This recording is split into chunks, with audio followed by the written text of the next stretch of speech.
আমি সমস্ত পুরুষ জাতির উদ্দেশ্যে বলতেছি, বিয়ের পর আপনারা যে সকল নতুন নতুন জিনিস এবং তথ্য সম্পর্কে জানতে পারেন, বিয়ের আগে আপনারা সেগুলো কখনোই জানতে পারেন না। অতএব বিয়ের পর যেই সকল জিনিসগুলো আপনারা জানেন, জানার পর বউকে আপনাদের মাথায় করে রাখা উচিত, সেটা তো আপনারা রাখেনই না, উল্টো নিজেরা ভালো সাজেন, বউকে খারাপ বানান। কিভাবে তার বিবরণ দিচ্ছি।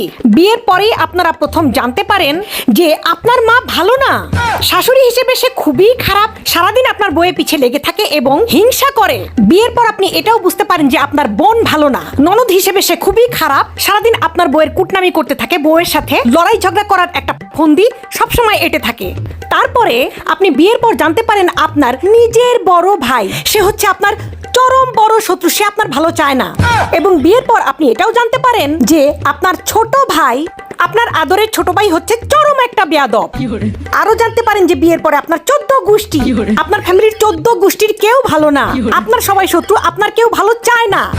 এবং পরিশেষে আপনি এটাও জানতে পারেন যে আপনি নিজে একটা কাপুরুষ।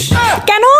কারণ এই যে এত কিছু জানার পরেও আপনি আপনার বউয়ের উপর কোনো অ্যাকশন রিয়াকশন নেবেন না, বউকে সবার কাছে খারাপ বানাবেন এবং আপনি নিজে চুপ করে ভেজা বিড়ালের মতো ভালো থাকবেন। শুনুন, সারা জীবন বউই পাশে থাকবে, অতএব বউকে সবার কাছে খারাপ না বানিয়ে সবাই যদি বউকে দেখতে না পারে, প্রতিবাদ করতে শিখুন, কাপুরুষ থেকে সুপুরুষ হতে শিখুন। বুঝতে পেরেছেন?